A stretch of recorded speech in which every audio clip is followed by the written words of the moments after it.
Welcome into the best in paranormal podcasting. This is Darkness Radio. I'm your host, Tim Dennis. Got a really good show today, folks. I know a lot of you have asked me, Tim, well, we've got ghosts, we got aliens, where's our cryptids? I'll tell you what, today we're going to overserve you with that. We've got a great guest in today. An old friend is back, and he has got a great book out there. It takes place in the early 2000s. Our guest today, paranormal investigator Dave Spinks, is back with us. And he has a great book out there called Beyond Mothman, which talks about a lot of the investigative stuff that he did in Point Pleasant and other areas having to do with phenomena revolving around Mothman. There's some stuff having to do with chupacabra and other cryptids that we'll talk about today. Not only just with Point Pleasant, but also with Virginia City, other areas. Boy, there's a lot we got to get to today, but Beyond Mothman is a great book. I just finished it this afternoon. I was enthralled throughout the entire thing, folks. I got to tell you, we've got a lot to talk about today. Let me tell you a little bit about Dave before we jump into today's program, folks. Dave has been investigating and researching the supernatural since 1986 due to several experiences he had as a young man. Since that time, he's conducted several hundred investigations in the U.S. as well as Europe. Dave served in the U.S. Air Force, and we thank him for that service for 8 years and went on to work as a federal law enforcement officer, retiring in 2011. During his paranormal investigations, Dave experienced many hair-raising and unnerving things, as one might imagine. Having investigated strange phenomena for over 30 years, he's built many friendships with some of the most well-known investigators in the field today. He's been seen on various television shows to include Expedition X, which is not the game show, by the way, that is on NBC right now. We have to clarify. Terror in the Woods, Paranormal 911, The Unexplained, In Search of Monsters, and These Woods Are Haunted, to name a few. He was also featured in the film Flatwoods Monster, A Legacy of Fear by Small Town Monsters. A great group, by the way, who has a new documentary coming out. They're going to be back on the program here in August. He has been a featured guest on hundreds of paranormal-themed radio shows, including this one. Dave is often a featured guest speaker at paranormal conferences around the country. He's also an author of numerous books on topics that include cryptids, hauntings, and ufology, and much, much more.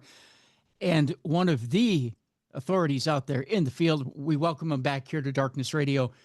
Dave Spinks, thank you so much for being back with us, my friend. We appreciate it. Hey, thanks for having me, Tim. It's always a pleasure, man. It's been a while. It has been a while. And you know, we got to make this more frequent, my friend. I greatly appreciate you being on the program. So you've brought these experiences back forward from the 2000s here. And I know Mothman books and cryptid books are few and far between, but what made you decide to bring it to the here and now? Well, there's so much going on up in Point Pleasant. It's much more than just the Mothman. You know, there's been many things written about the Mothman in particular, but there's something else going on in Point Pleasant, man. It's one of those places. It's I like to call it our Skinwalker Ranch here on the East Coast because you've got the whole gamut going on. You've got hauntings, you've got UFOs out the wazoo, you've got black magic rituals happening in and around the bunker area for many years. There's also giant Indian mounds there as well. It's called Point Pleasant for a reason because it's actually on a point where two major rivers meet, and we all know and we all talk about the power of water and how it conducts paranormal activity. It's a conduit, right? So you've had several different wars in that area over many years. It's a hot spot, man, and there's so much going on there. There's cryptid sightings, there's UFOs, hauntings, like I said, and I spent just under 25 years investigating all of it. And that culminated in the book Beyond Mothman. I not only talk about Mothman, but that's a small part of that book. It's much more, and it goes into all those different things. Men in Black, the sightings, and there's still weird stuff going on up there today. I mean, there's sightings of UFOs on a pretty regular basis. There's just a lot of high strangeness as many people use that word, but it's true. It's definitely true. I've interviewed numerous locals there over the years, and some of those stories are in the books. We've got creature sightings of a lizard man from, there's a story in there from I was at the Mothman conference one year, and this old man comes up to my table, and he goes, "Hey, if you got a few minutes, Dave, I'd really like to tell you a story." And he was one of the tugboat captains that pushes coal up and down the river, and he had this profound sighting of a lizard man type creature that jumped up on his barge and jumped off. And if you do any kind of research all along the Ohio River, there's countless sightings of these things going back for many decades. So, I had to delve into that a little bit because it's just one of those crazy stories, but it's not just one guy telling it. There's numerous people. This goes back to like the 40s and the 30s and the 50s. And so did a little research and got more stories, and put that in the book as well. So it's one of those areas, and it seems so prevalent in a lot of these cases, whether it's UFOs, hauntings, or even cryptids. They have some sort of Native American tie, you know, to these giant bones that were found buried in these ancient Native American mountains. So what's really going on here? Is it some sort of, we kind of discussed it before the show a little bit, and we'll segue into that whenever you're ready. But, is there something else going on here? What is really going on here? So, Right. I was reading that story about the lizard man. And as I'm reading it, this captain is talking about he's got what was it, two other crew members. One of the crew members is just hanging out down in the galley. The other one is actually doing some work, yep, for lack of a better term. And he sees this thing come up on the deck or the bridge, and then go back down. And he's trying to he doesn't know whether to avoid it, keep pace with it, whatever it is, but he has to see this thing for himself. yeah. And he doesn't know whether his eyes are deceiving him. But I have to ask you this, David. I know you're trying to take a skeptical look at it as well before you dismiss it, or whether you believe it one way or the other. In your mind, when you see something that big that could be a man, what other species could there be in that area of Ohio that might be potentially that big, that's in fresh water, that could be mistaken for something like that?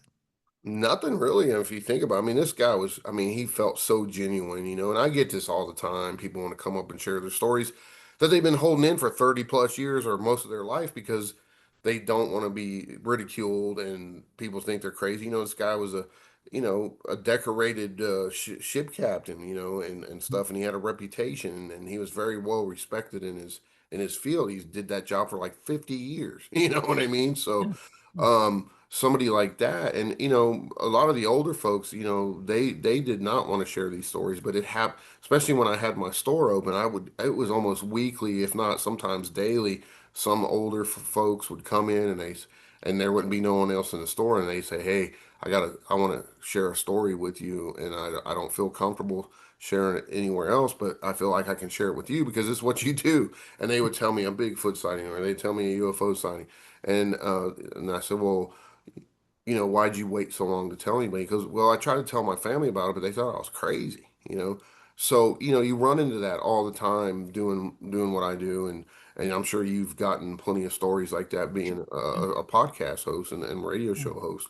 Yep. People are very reluctant to share those type of encounters, because they will be ridiculed, and they have something to lose. And those are the stories I really like.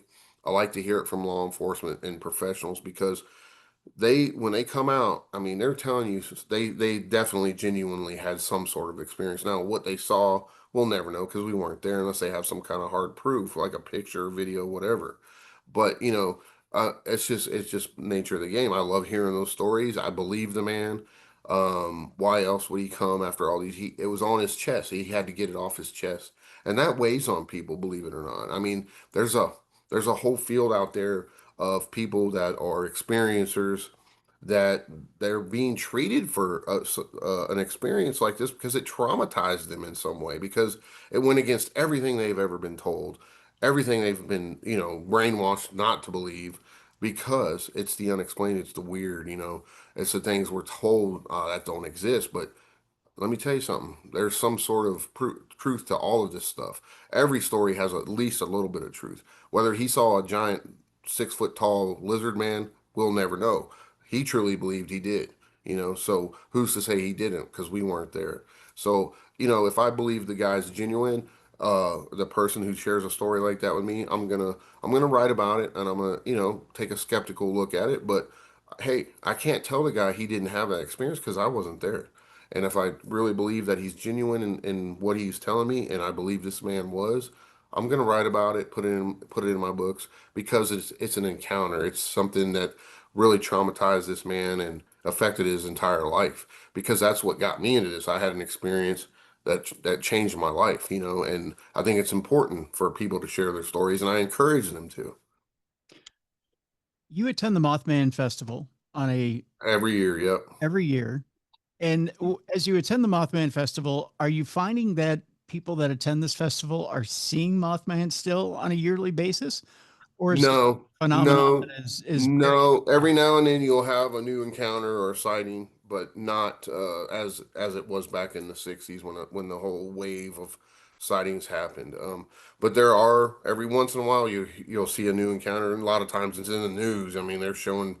There's one a few years back that they had pictures of this thing flying in the air, and it's pretty crazy. Now, whether that was hoax or not, we'll never know. But Mhm. it looked pretty compelling to me, and it was all over the news. And I put some of that in the book too. People can go on there and see that. But I mean, hey, it is what it is.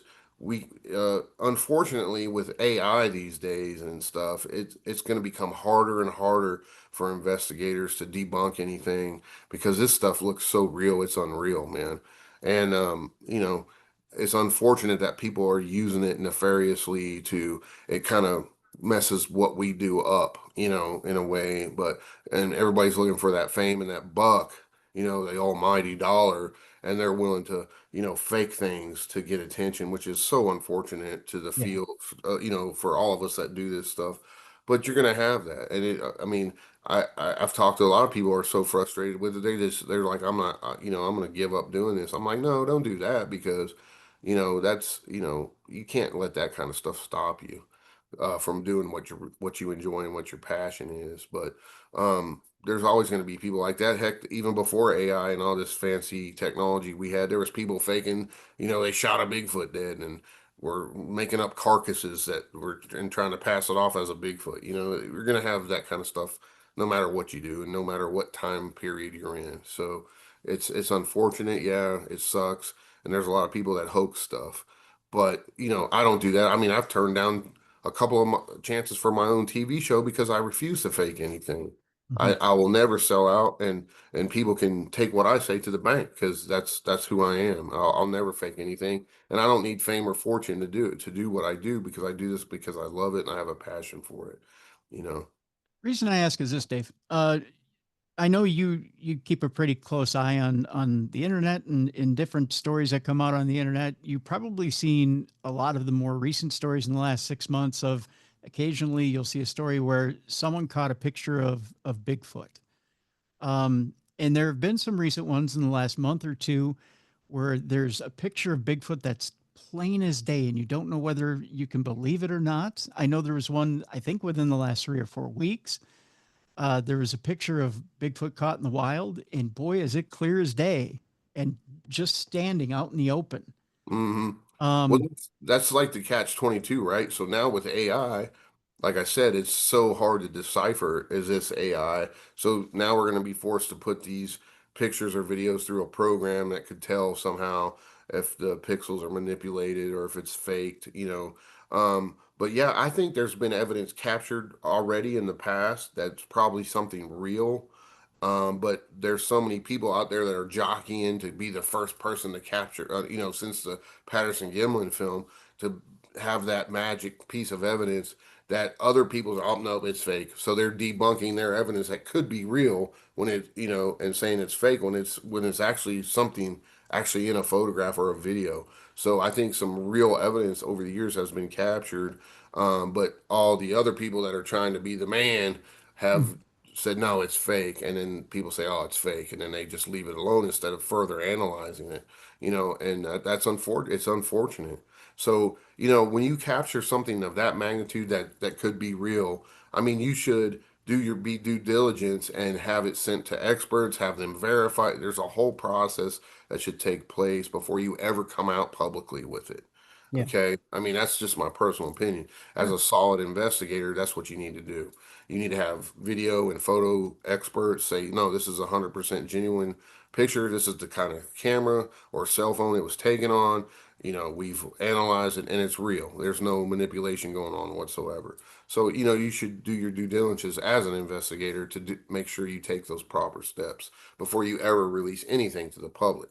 Because there's some real horse dookie being Yeah. put out there on the internet. People are saying there's vampires and there's 15-foot tall werewolves and they went into a poor. I mean, okay, that's a story, dude. Until you have some proof, why are you coming out? I mean, in the old days, you could tell a story, an experience like that because there was no way to capture the proof of what you experienced. But nowadays, everybody's got a cell phone. Show me something. Give me something. You're just until that, it's just a story, man.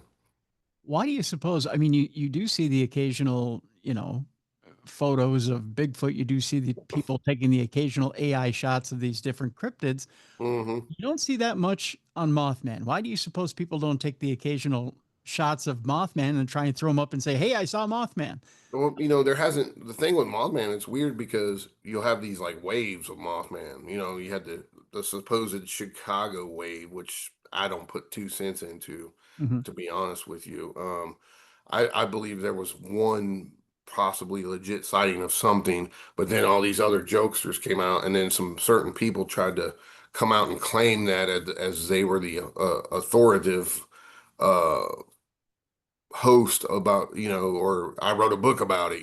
Well, when they were legitimately approached by another investigator to follow up on their claims of certain police reports that were supposedly filed, there was no such reports. So, again, another hoaxing of things, because they wanted to be the next John Keel or whoever. You know what I mean? And that's unfortunate, because if you're not doing this correct way and you're doing it because you want to be likened to a John Keel or somebody of that nature, I mean, you're doing it for the wrong reasons. You're just a jokester, hoaxer, fraudster, man. You know, Yeah. I mean, come on, let's get real here. Yeah, this is all fascinating stuff. It's some of man's greatest unanswered questions. That's why I do this. I had my own experiences as a young man that really forged my life into the world of the strange and the unexplained. And I'm still looking for answers. You'll never ever hear me say I know for a fact that's what that was. I know for a fact that I'm communicating with a ghost because I don't. I don't know what I'm communicating with something.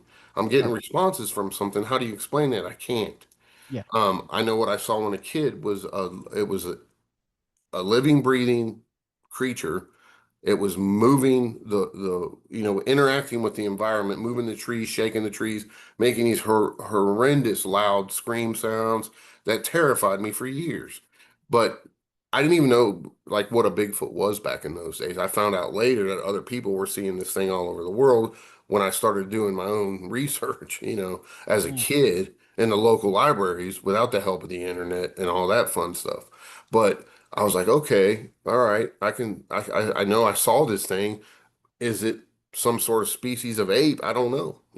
Is it a ghost of a long dead extinct ape species that can interact with the environment just like a spirit, So if you have to approach it in that manner, you can't just say, well, I know that's what that is 100%, because you really don't. You can't prove it. Yeah. You have all these so-called experts out there. There is no experts in any of this stuff because what defines an expert? All there is experience levels of investigative levels, and I carried that over from my law enforcement background too.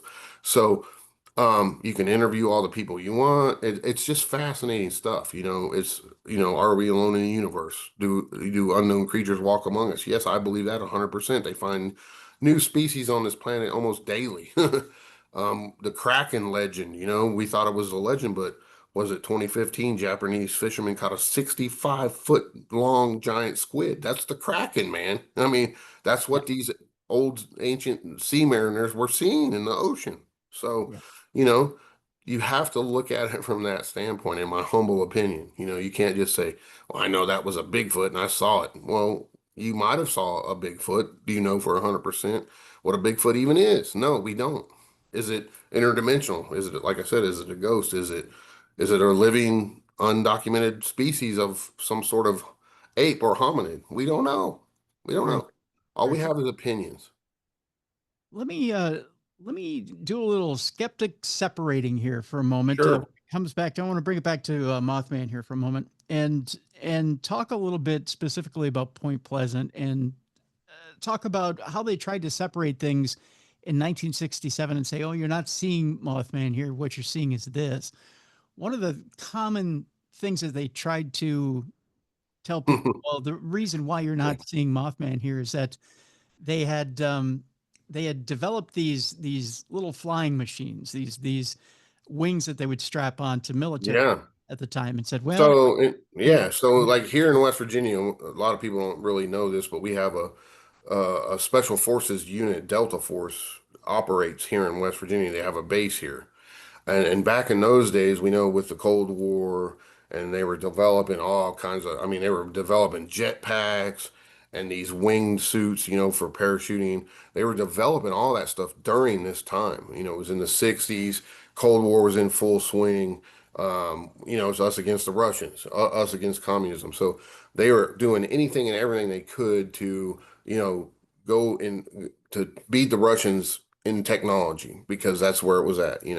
Those who have the best technology control the world or can defend themselves from anything. So we know upon research, a little bit of research, anyone can find out on the internet, hey, yeah, they were developing these things. We know Wright Pat it's just it's not far from Point Pleasant, a couple hours by drive. So it's not too far fetched to say, well, maybe they were testing these wingsuits during that time, and that's what people were seeing flying in the air. But we also know that there was all kinds of unexplained lights in the sky. It was so prevalent that people would literally come home from work, eat dinner with their families, and go out to the bunker area and watch the crazy lights in the sky. So there was something going on. There's a UFO wave. And when I say UFO, I'm not saying, okay, there were spaceships with little green aliens. It's an unidentified flying object. I hate how they want to change it's UAP now. Leave it yeah, alone. You don't need to change. If it's not broke, don't fix it. But yeah, UFO explains it perfectly. There's strange lights in the sky, strange craft in the sky. Yes. Was it top secret aircraft from the government? Maybe. We don't know. But people were definitely seeing something. It was documented in thousands of newspapers. But going back to the wingsuit, we know they were testing these type of things way back in the 60s. And now they're an everyday thing. These guys are jumping off rock cliffs with them and they're able to sail miles with this thing. So is that a tactical advantage? Yes, big time. If you can jump out of an airplane and sail 300 miles to your target without being detected, that's a huge advantage in military hardware and weaponry and surprise. So, yeah, those things were being developed. Could it have been that? Possibly. I want to show people, hey, think outside the box. That's why I talk about it in the book. right. Um, we know that supposedly the Roswell crash, they took all the materials to Wright Pat, right? So right up the road from Point Pleasant. We also know when I was filming Unexplained, or not Unexplained, Expedition X, I uncovered a map in the county courthouse of the bunker area. If you ever watch that episode, you'll see we touch on it a little bit. There was a secret within a secret in the bunker area. There's a totally separate area inside the bunker area, which was super top secret because they were developed. We had weapons. There's talk and rumor of they were developing parts of the atomic bombs, the trigger mechanisms over there in Point Pleasant, right? So within that secret, it labels out and it shows a whole area in the dead center of the bunker area that was labeled Department of the Army. All the other stuff was government contracted munitions and what they were building weapons and bombs for the war effort during World War II. But in the dead center, there's a whole different section that was labeled Department of the Army, and it was sectioned off on the map. So it's pretty cool. Hmm. It's a pretty cool thing to discover something like that. Say, oh yeah, there's most likely something else going on in there too, which we Yeah. know that's a typical situation with the military. You know, Yeah. when they would bust the workers out there, all the bus windows were blacked out. They knew where they were going from distance wise, but they didn't know really where they were going because when they got on the bus, it was blacked out. They knew they drove around for a certain amount of time. Then they were let off in a wooded area out in this massive complex. And, you couldn't even get in that area because it's guard, the military had it sectioned off. So they knew they were close by their homes, but they didn't know exactly where they were. So it was pretty interesting. That's So crazy. that's the level of secrecy that was going on during that time because, you had to keep that secret. That's absolutely nuts. I mean, to think that, you, I mean, just the to be working for them is one thing, but to know that you're going to work every day, not knowing where you're going to work, not, Not exactly. Yeah. You knew yeah, you were close by your house, maybe 10 miles yeah, away. You didn't exactly know where you were. It's kind right. of spooky. Being kind of discombobulated, but knowing that, Hmm. and not knowing if what you're doing is necessarily nefarious means or, whether what you're doing is for the good of the country or, you just have to take it on faith that what you're doing is for good, Yeah.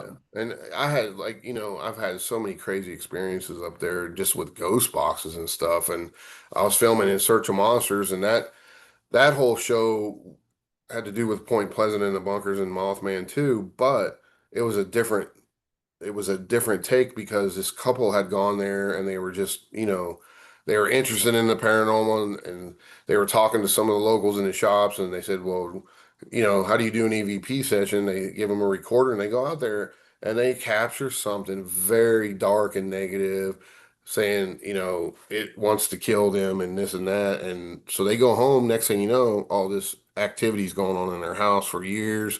They were being scratched, slapped, hit, all this crazy stuff. So they brought me on to go out and film an episode with them when we go back to the same exact bunker that they captured the EVP in.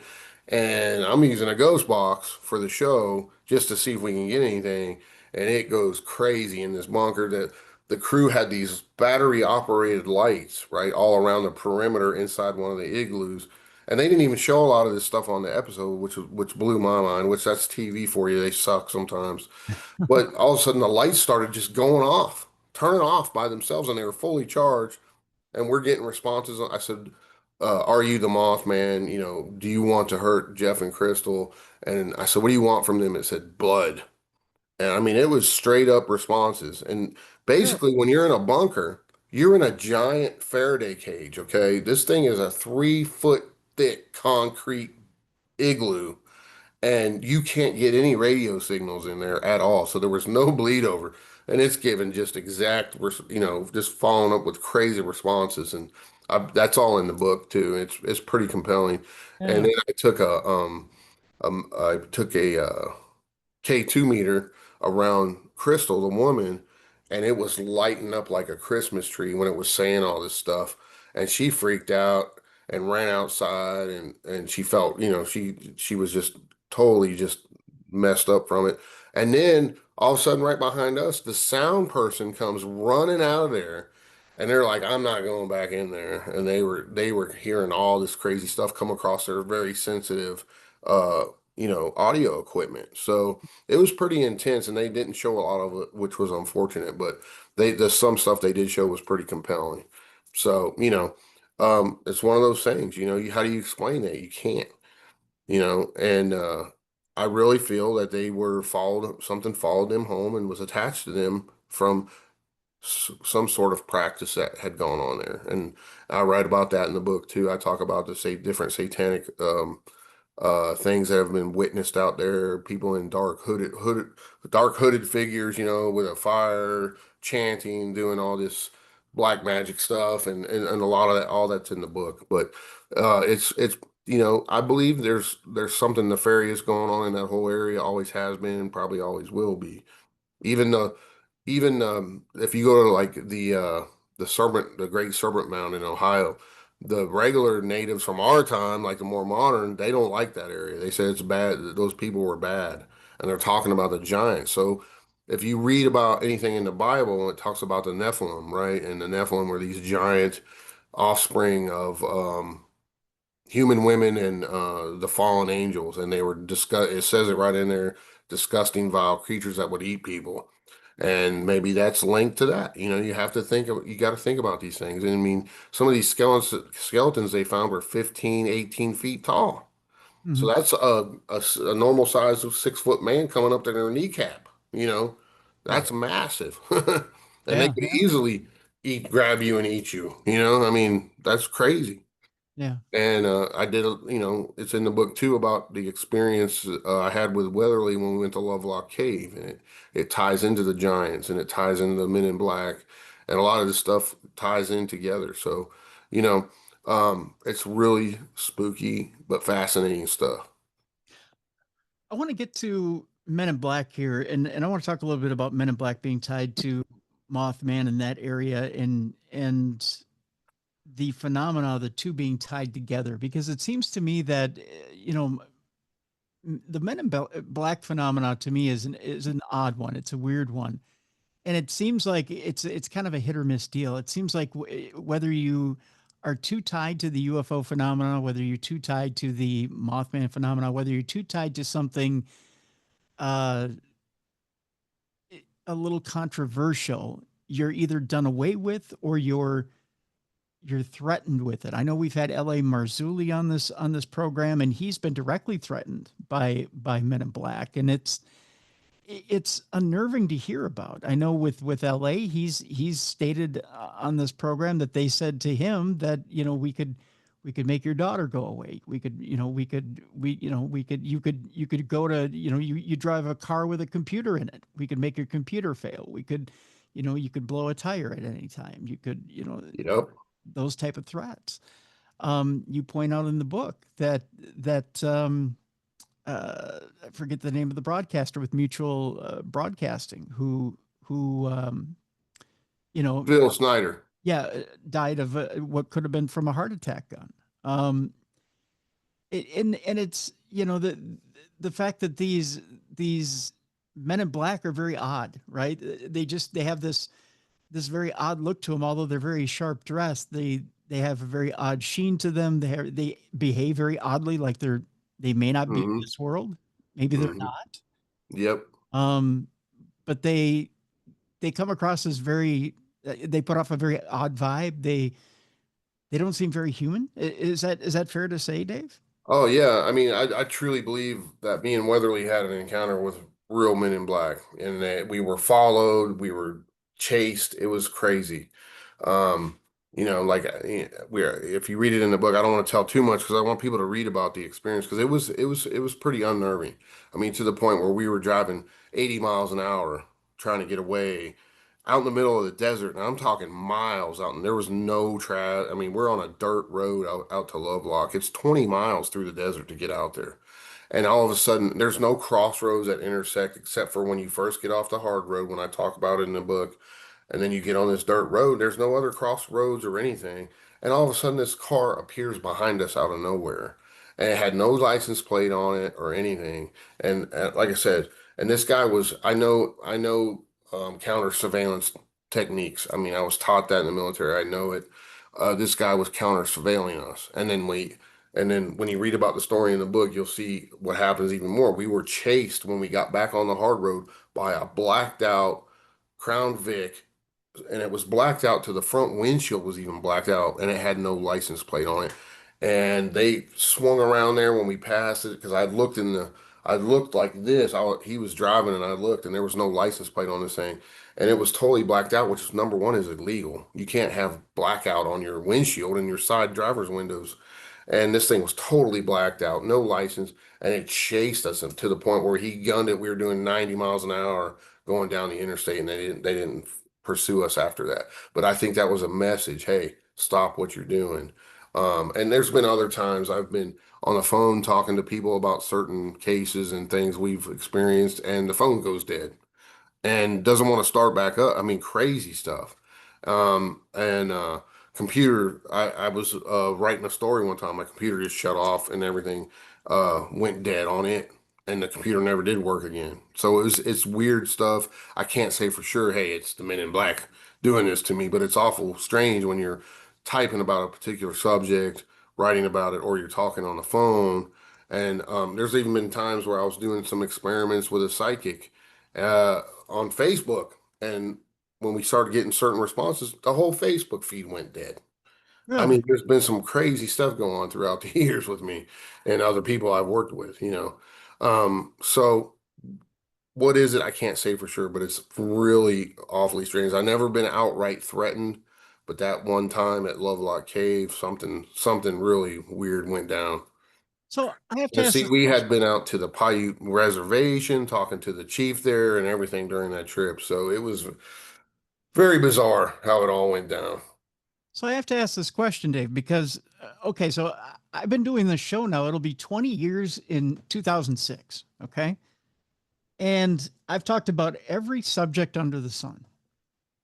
And I think I've tried to expose about every secret that there is out there in the paranormal. Never once have I been approached by a men in black. Not that I'm asking for it. I'm not asking for one of these guys to show up on my front doorstep, nor am I asking to be threatened.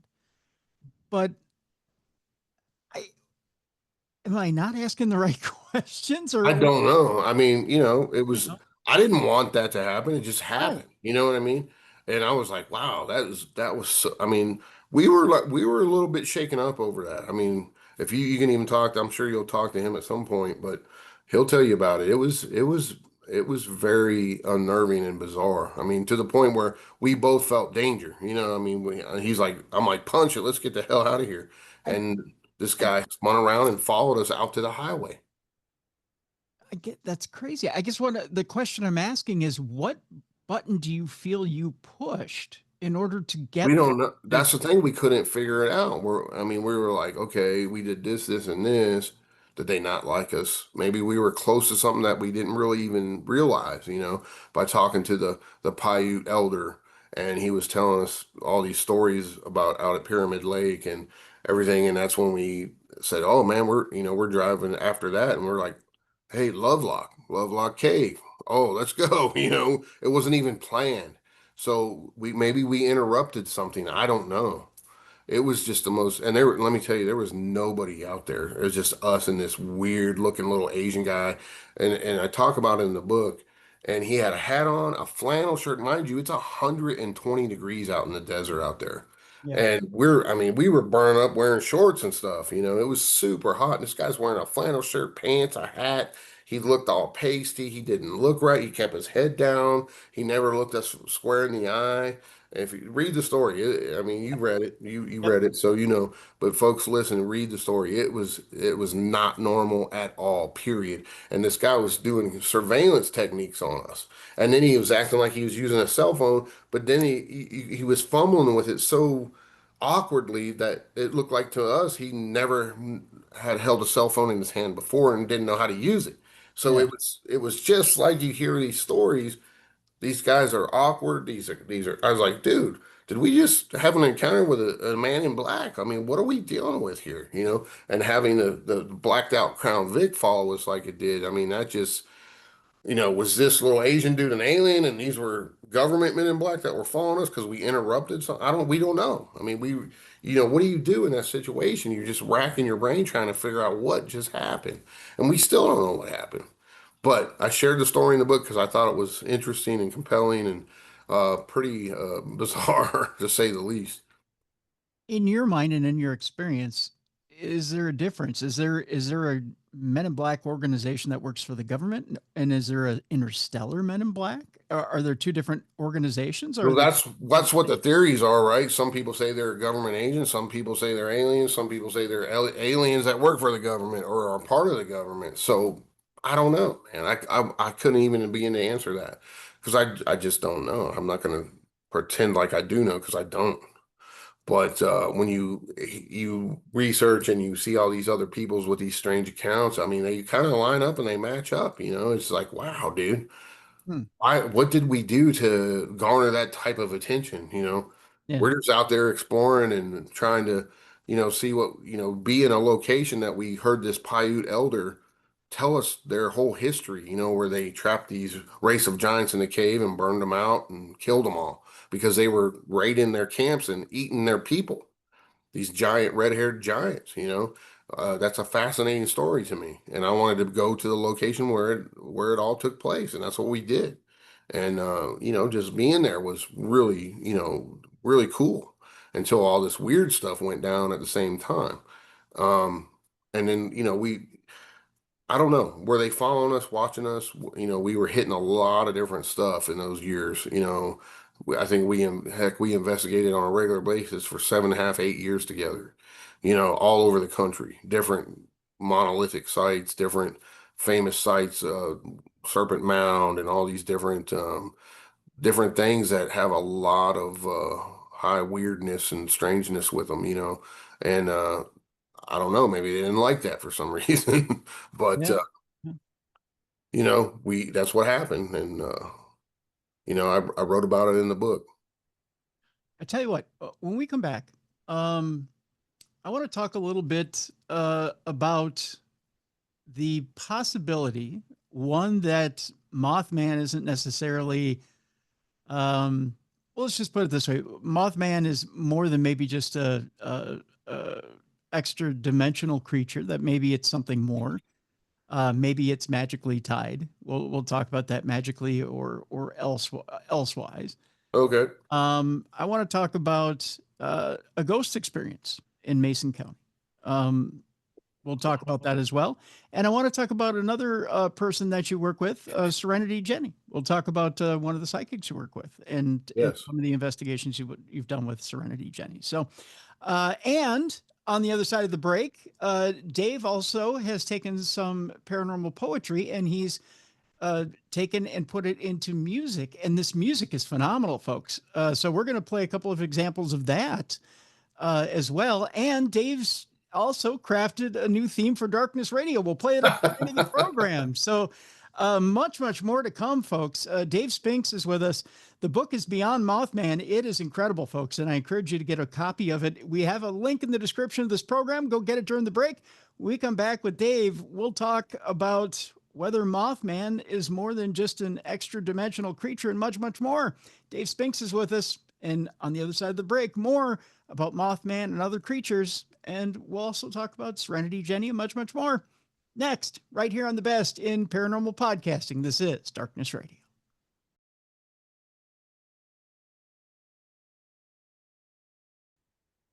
Welcome back to the best in paranormal podcasting. This is Darkness Radio. I'm your host, Tim Dennis. My guest is paranormal investigator and author Dave Spinks. The name of the book is Beyond Mothman. We have a link in the description of this program so you can pick it up and get your copy. It's a great book, folks. Lots of investigative, lots of investigations, lots of experiences that not only Dave, but Dave Weatherly and Serenity Jenny had around the Point Pleasant area and other areas around the early 2000s. Dave, I want to talk about, first of all, I want to talk about one of the other investigators that I just mentioned, Serenity Jenny, a psychic that you brought into quite a few of your investigations. I want to talk about working with a medium in your investigations, because I know it was Hans Holzer who said you should always use a good trance medium when you're working in an investigation. Mm-hmm. Talk to me a little bit about bringing Serenity Jenny into your investigations and what Serenity Jenny does as far as your investigations and how she enhances your investigations. Okay. I met Serenity at a conference I was speaking at in here in West Virginia.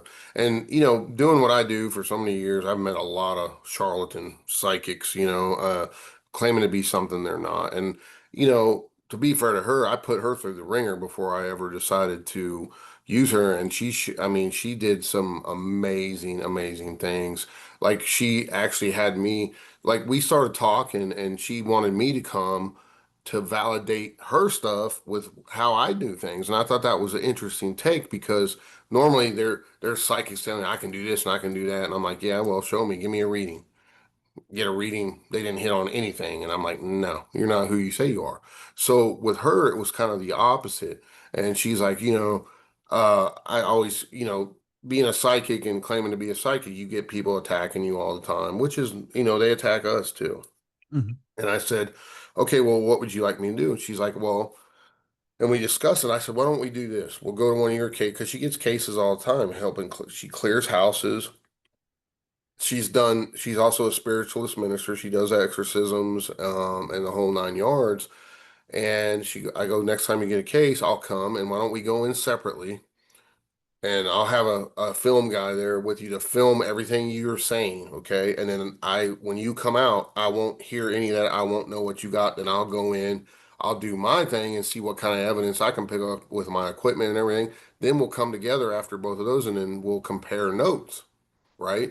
So we started doing that, and a lot of stuff was matching up, what she was picking up. And I was like, well, this is pretty amazing, you know? So it's kind of like a two-way street. Like she can validate me, I can validate her in different aspects. And I've seen this lady do some amazing things. We uh we went on a case that she had. I don't want to say names because it's a very personal case, but and plus she's a counselor too. She has a master's degree. She's a very smart woman. She's like 160 IQ, man. I mean, she's way up there. So she had a case where a young boy had committed suicide, but we found out because she was treating him. Her mom brought the boy in for counseling and stuff because they were having all this paranormal type activity going on in their house. Then several months later, this kid had no suicidal ideations, wasn't talking like that or anything. Then he up and killed himself. Mm. And she had a gun in it. The mom had a gun in the house. The gun was kept separate with no bullets, and he found one bullet in the house and shot himself. Oh, gee. So I'm like, okay, something's not right here. That doesn't make any sense. She agreed. We went to the house that it happened in after it happened, and did that process that I told you about. Hmm. And she went in, did her thing. I did my thing. Come out, a lot of it matched up, and I'm like, wow. And she did a reading with the mom too. I wasn't in the room. I was totally somewhere else, and I had my film guy, who's not a paranormal guy at all, filming them talk, and all this stuff matched up at the end, which is phenomenal. So then we did another case, same situation. Young boy had been being molested by his middle school teacher, who was a woman who was married with kids for since he was in middle school all the way through high school. Well, she was abusing him. But this house this kid lived in was having all type of paranormal activity. They were renting it. It was a cabin. Long story short, I try to make it as short as possible. But this kid had killed himself, and he did it at his grandpa's house, which was 20 miles away. He hung himself. But we found out this house was having all this paranormal activity, another same type of situation, and it's in the same general area, right? So we're like, wait a minute, there's something going on here possibly. So we go in, do our thing. And we were downstairs where his room was, but we didn't know where his room was for sure. But we figured, she said, this feels like his room. And we were down there in the ghost box, and I had the SLS camera going at the same time. And the ghost box saying, it's in here. It's in here. Keep looking. We're like, he's trying to tell, somebody's telling us something's in here. And then all of a sudden on the SLS camera by the closet, a stick figure appears and it's like waving, going crazy.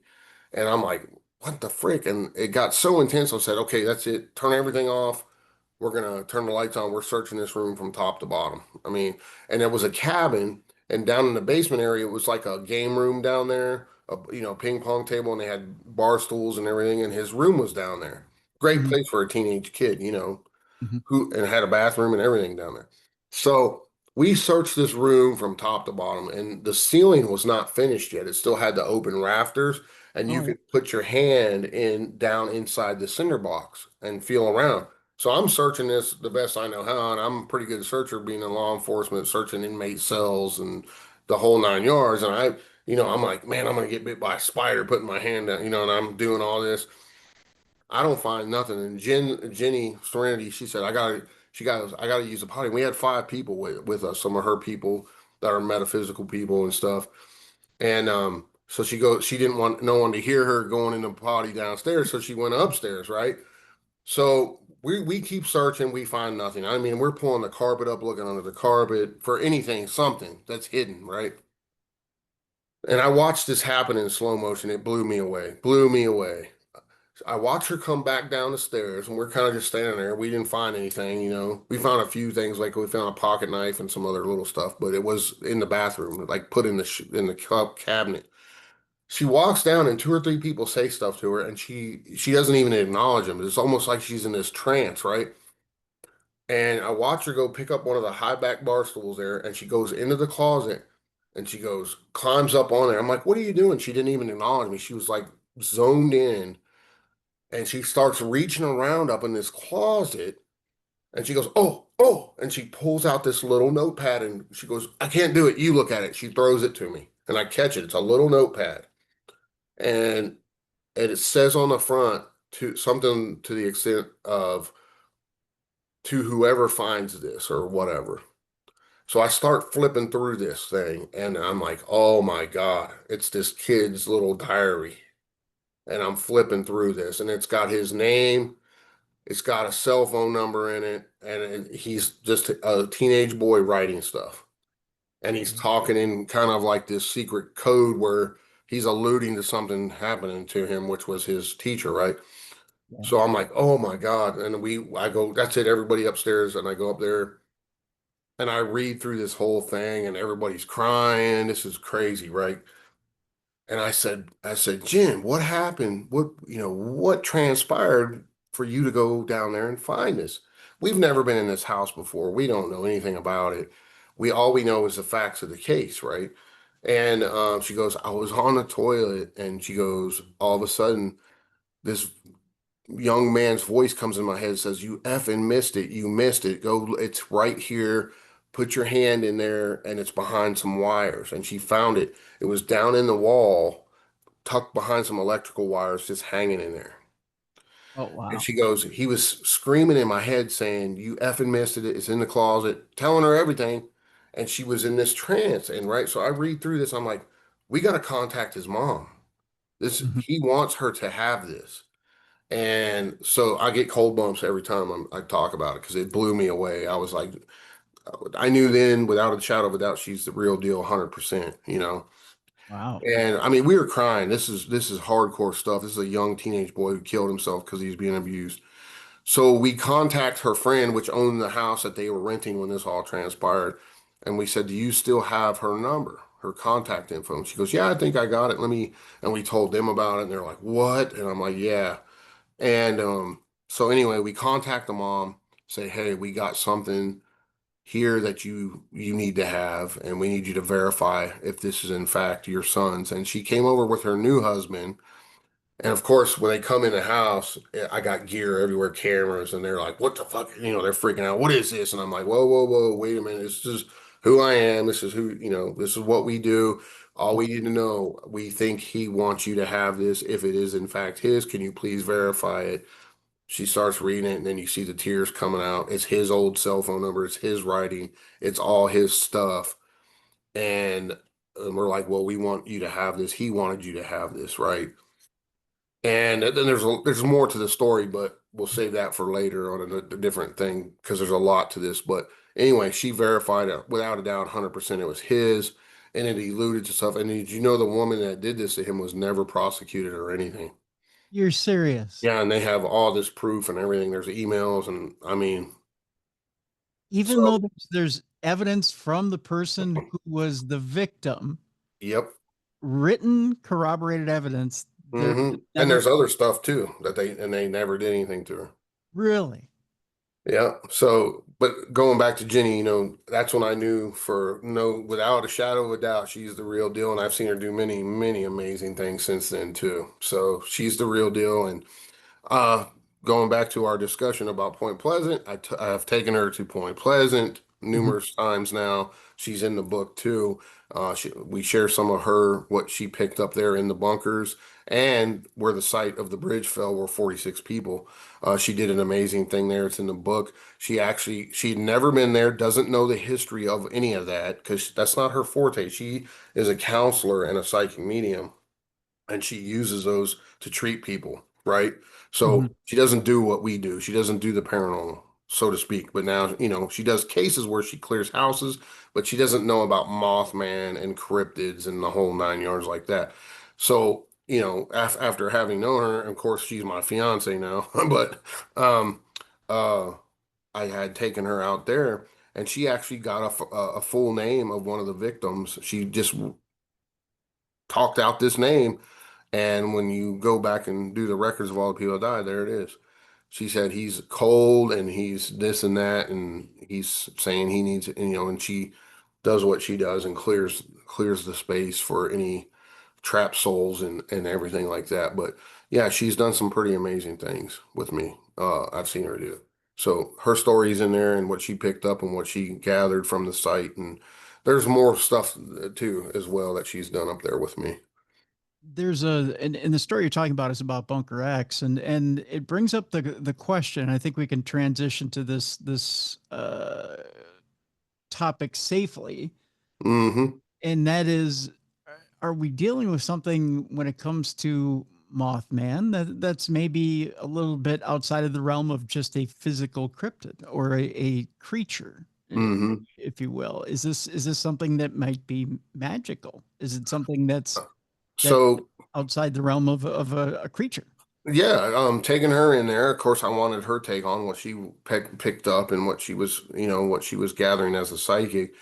We also saw black salt on the ground, in the bunker where it was older, but you could still see the circle and ritualistic magic had been performing there.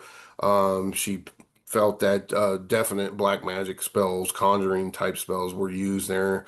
And when we were there at that time, which was only a couple of years ago when I took her up there and we did that, she felt that it was fairly recent that some of those things had been conducted in that particular bunker. And she read that, she felt there's lots of black magic type rituals that have been conducted in and around that whole area of the bunkers for many years.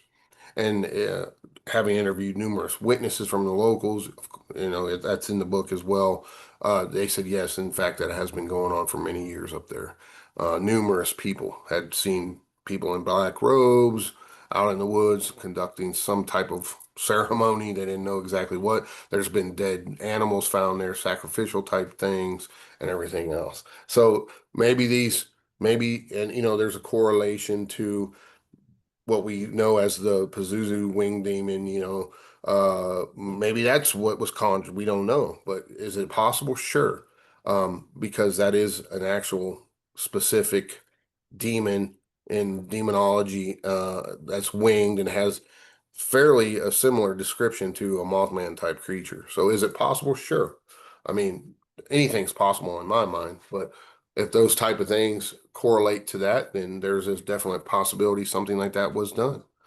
And if you read some of the stuff from back during the Mothman wave, these people were being affected physically Mm-hmm. by something. Their eyes were burning. They had these crazy rashes, all this weird stuff. And, just do a little research, when there's a supposed demonic presence, there's pestilence, there's disease. I mean, do the math, so to speak. Yeah, So I'm just yeah. trying to show people in the book that these type of things are real. They do happen. And you know, is it possible that was some sort of conjured demonic entity? Possibly. Do you make up your own mind? You know what I mean? And we've had Nathaniel Gillis on the program many times. He's talked about how he believes that it's not a stretch to believe that some of these higher alien beings may actually be demons as well, that these are demons that are disguising themselves as aliens, that they do this in order to draw you in, so that Hmm. they're just showing you a different face, and then Or vice versa. or Could vice be versa. aliens disguising themselves as what we think of as a demon. Right, right. So it's and a lot of times, and follow me here, Dave. There's reports of wherever you see a Bigfoot, you also see a UFO, right? Right, In the right. same general area. Yeah, I've had many interviews where that's transpired over my time doing this. Rash of Bigfoot sightings, do a little research. Oh, wait a minute. There's a rash of strange lights in the sky in the same general area, or Yeah. vice versa. So, what are these things? I my humble opinion, I feel that if there was such a creature as Mothman, more than likely to me, it was some sort of alien or interdimensional being. I don't know, but I'd lean to that. I'd lean to that side of it a little more because of all the lights that were seen in the sky and everything like that during that time. But who's to say? You really can't say. You can just have your humble opinion and your experience level, but you'll never hear me say, I know for a fact, it's a Yeah. Mothman Yeah. creature. You can't say that because then you're just lying, Yeah, no, and I can't say for sure either. Almost 20 years into doing this show now, and I don't have any more answers than I had then. No, none of us do, 20. really. If you're honest, nobody does because, No, I no. mean, all you can do is it's like a giant puzzle or it's like an onion. It has many layers. There's many different things going on, and we often, more times than not, every time you end up with more questions than you do answers and this stuff. But to me, it's still the journey. The journey is why I do it. I'd love it, and I'd love to hear other people's experiences and because it adds validity to maybe an experience I had or another guy that I interviewed or woman, that they had a similar experience. Then you can start kind of putting these little pieces of the puzzle together and say, okay, well, this correlates, that correlates. All right, what's really going on here?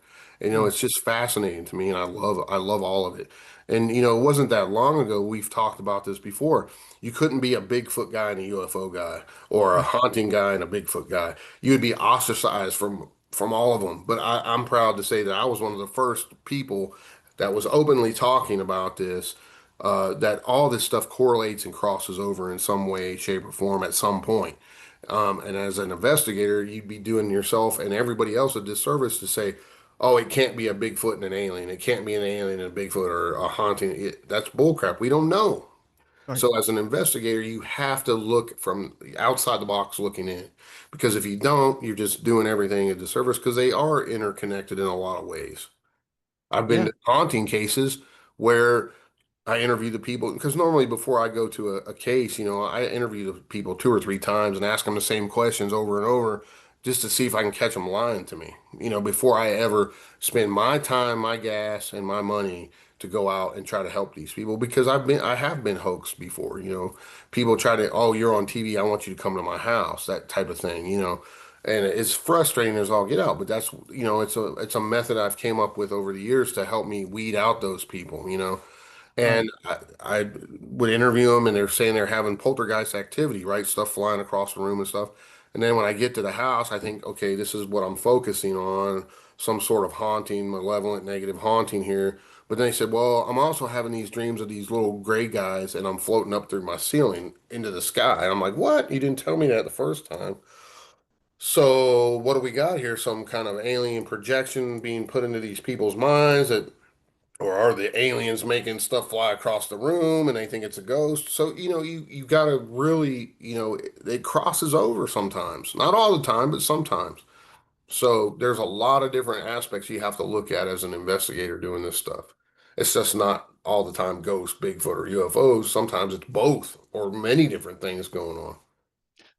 That brings up an interesting question, and I'm going to throw this out here because it's in the beginning of the book. We have a common friend a common friend. We'll just put it that way. A common friend who just recently celebrated a heavenly birthday, Rosemary Ellen Guiley, Yes, yes, quite a few years ago, um, and is sorely missed, and yes, much loved. One of the things, God bless her, that Rosemary did once.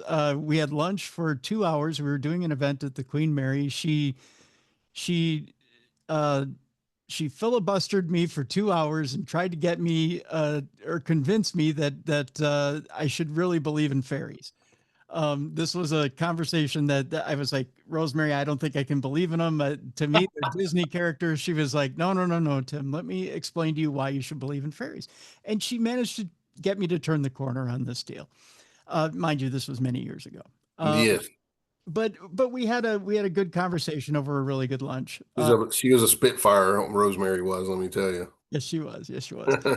She's Um, scared. She'd scare the hell out of me when she get mad. I'd be like, I don't want nothing to do with that. this was spirited. It wasn't a mean conversation. Yeah, but that's what I mean. She's very spirited, you Yeah. know. Yeah. But I guess with that, I would throw this question at you then. Have you ever run into something in an investigation such as fairies or something like that where you went, my God, I don't think I could really even believe that this particular phenomena is entering into this scenario? Yes, I have. And this I never have talked about this since you brought up. I will talk about it on Darkness Radio. But so I don't know if you know who Barry Bear Gaunt was. He ran Octagon Hall. Okay. OG guy, been around for 50 years doing this stuff. A real good friend of mine just died as well. Okay. So I went out to visit him and hang out at Octagon Hall, which, I was privy to be one of the only people ever let to stay in that place for 7 days straight, 24/7, and investigate it because of him. Yeah. And so he liked to take me out on the property because there's all kind of weirdness going on there too. So he goes, man, I got a weird feeling something's going to happen tonight. Let's go. We got in this truck and we drove out because there's 900 acres out there, and they have people have captured pictures of ghost trains and everything out on this property. It's crazy stuff. Balls of light flying across the whole 9 yards. I mean, it's got everything going on. So we're sitting in this truck, and all of a sudden we start seeing lights. I mean, a blue orb type of light comes zooming through the field. I'm like, holy crap, what is this? And we're like, he's like, do you see that? I said, yeah.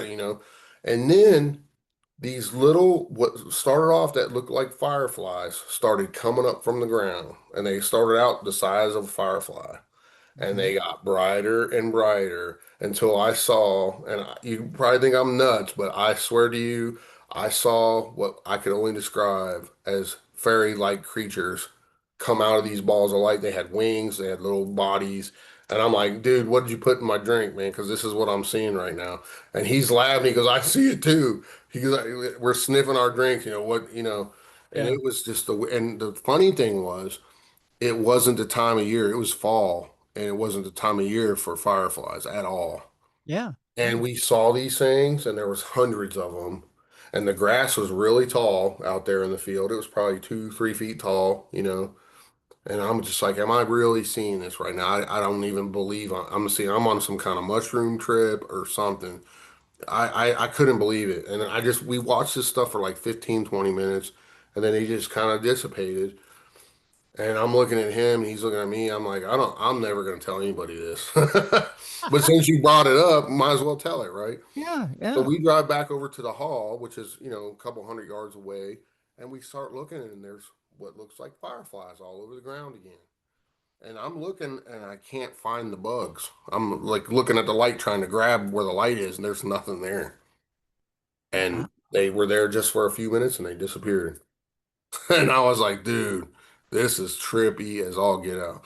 But I mean, I saw the wing structure, but they were so bright and light. It was like, I don't even know how to describe it. It was really bright, but there was some kind of body and wing structure inside the light. Really? It was wild, man. I've got pictures of them. Maybe I'll dig them up on my old cell phone. But I didn't want to, you know, having had so many experiences, I don't share everything because people just think Sure. you're freaking plumb nuts, man. Yeah. I mean, but when you go out looking for this stuff, man, sometimes you find something that you just can't explain, and it happens. Yeah. That's true. And That's I'm very on the road a lot, man. I'm out there, I'm doing it, I'm boots on the ground. I've done it with many people over many years. good. Like Rosemary, she's the one that got me, she's the one that really said, Dave, you got to put your stuff in books because you have so much. And I'm like, dude, I Yeah. don't know the first thing about writing a book. And she taught me, she helped me, she mentored me. And she was an awesome lady, man. I was just getting to where I had only known her well for about 5 years before 5, 6 years before she died, and she didn't let anybody know she was that sick, but you could tell. And and then all of a sudden, she being her, like I wrote the blurb on the last Bigfoot book she did. I don't know if she wrote anything after that, Planet Bigfoot, and I Yeah. was so honored that she had me write that, and then all of a sudden she's like, Dave, and me and her were working on a project together when this all went down. And she's like, Dave, I'm sorry, honey, but I just can't do anymore. I'm pretty sick. And I'm like, oh my God, what's wrong? And she said, well, I don't want to talk about it and stuff, but I don't want nobody worrying about me and being sad and stuff. And then of course you get the news a couple weeks later. that she's Yeah. gone. I was like, wow, what the frick? She was really sick. She wasn't just sick, she was really sick. Yeah. Yeah. A friend of mine shot some of the last photos of her, and she, even though she looked amazing for being as sick as she was, Mm-hmm. Mm-hmm. yeah, she really didn't let too many people know. No, Just no, she's a awesome. strong lady, strong lady and very spirited and she's a Yeah. fire plug, man. That's what I loved about her. She reminded me of my mom a lot. Yeah. But Yeah. my mom, I lost my mom at a real young age as well. So Yeah. um, you know, I'm honored to have been able to be a friend of hers and have her mentor me in some aspect, because Yeah. that woman, in my opinion, she's probably the most prolific paranormal author of our time. I mean, she Oh yeah. wrote over what 70 something books on Yes. various topics, and they weren't little books, they were Oh, encyclopedia books, man. She knew something about everything, and she was very well versed and very well read and very, she knew her stuff, man. And that's one of the people I say, hey, Rosemary, what do what's your take on this or what's your take on that? And I mean, if I didn't have the answer, that's who I could go to, her and people like my buddy Bear, who I knew for 25 years, who just died suddenly, and he was one of my mentors too. And I met Rosemary through Weatherly and Johnny Zaffis, so which Johnny's one of my mentors too. People yeah. don't even know before I came out publicly, I was doing stuff with Johnny. People don't know that about me because I came out of nowhere because I had to wait till I retired from law enforcement to go public with this stuff. Yep. But because they would have sent me to the head shrinker. What are you doing? What are you talking about? You're investigating ghosts, and I'd already been doing it for 20 years, But Right. Right. but Yeah. uh but It's they kind of knew, but they didn't know how in depth I was. I mean, I've owned two haunted locations now myself, and I've got a new one now. So, but that's what in my opinion, that's what you got to do to further study this stuff. Have haunted locations and get in deep. That's kind of what I'm known for. First time I was ever on Darkness Radio, we had immersed ourselves in the Wicked 46 house, man, in Wilkes yeah. Barre, and Very true. that was a crazy case, man. I actually, I wrote a book about that too. It's called Wicked 46. Got an attachment. That wasn't fun. That Yeah. that place.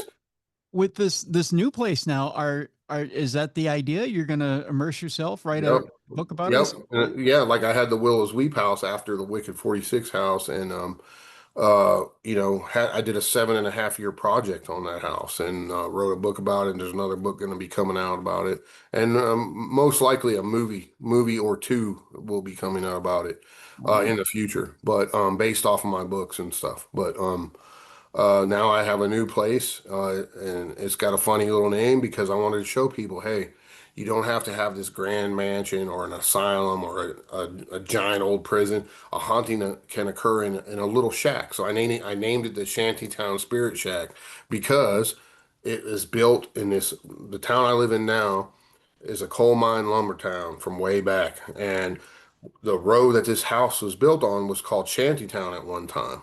And these miners and loggers, that's all they lived in, man. They had makeshift shacks and they were very poor. And they lived in these little shacks. And that's why I named it the Shantytown Spirits Shack. It was built on the same road where all these shantytown was. And many people died there, lots of gruesome deaths. And the last man that owned this house was a friend of mine. He's a veteran. And he Hmm. killed himself and he shot himself in it. My And God. it was attached to my property. So, about a month after he died, I had my front door open. I could see directly to his house and look through the window, and I see a full-bodied shadow walking through the house. A month after he's gone, he has no family. He was by himself, and I was like, "Oh shit! Somebody broke into the house!" Right? So I grab my gun, I run over there, and I'm pounding on the door. I said, "Hey, cops are coming! Get out of the house! Come out with your hands up!" And there was nobody in there, man. But I Wow. saw it that clear, and I was like, "Oh man, it was Bub. He's walking around in there." So, long story short, about 6 months into, I bought the house, and I said it's haunted because I went in there, and did some stuff, and got some pretty compelling stuff. So I installed a 24/7 security camera system. Within 2 days, it alerts me when there's movement in the house. It starts alerting. I hear walking around. I hear people talking, doing the old, pss, pss, pss, pss, but you can't make out what they're saying. Yep. And it's people moving around in the house that aren't there. It's ghosts. And both his wives died in the house. I found out later from some of his extended family that I know. And so, yeah, so we have a new location to study the paranormal in. I'm also going to be doing a new show on YouTube for fun. It's going to be Elvira-esque, every Okay. Saturday night at midnight. I'm calling it Dead Time. It's Okay. going to be Dead Time with Dave Spinks. A lot of pre-recorded special guests sometimes, just for fun, talking about different topics in the paranormal. And every now and then, I'm going to do a Dead Time live from the house, an Wow. investigator. So Okay. just something fun to keep it, to show people the house. I'm also going to let other teams come in. I've already had a couple of teams come in and investigate it. They got some phenomenal stuff. We'll be showcasing some of that in there. And you can come and stay the night in Shantytown Spirit Shack, and Wow. investigate it and be part of the project because there will be a book eventually about it and maybe a documentary as well.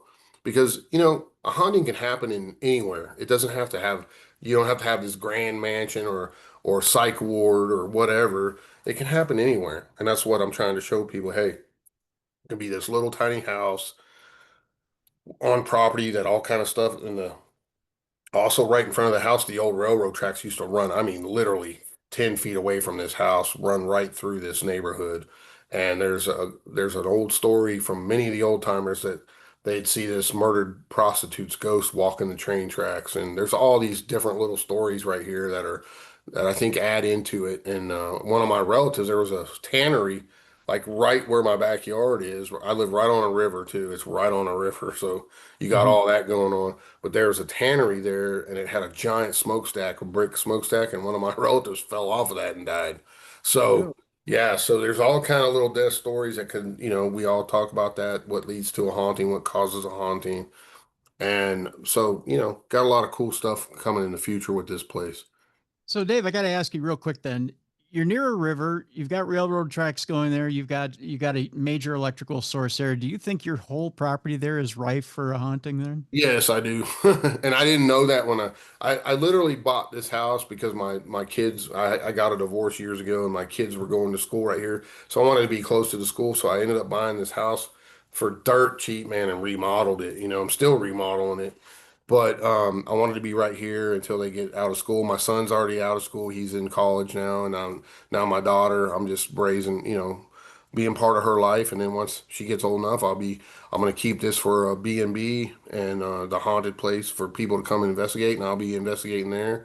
But the cool thing is I'm now working with Christopher Garantano. I'm part of his company, White Phosphorus Pictures. Do you know who he is? He did Strange World and Dark Files and the Montauk movie.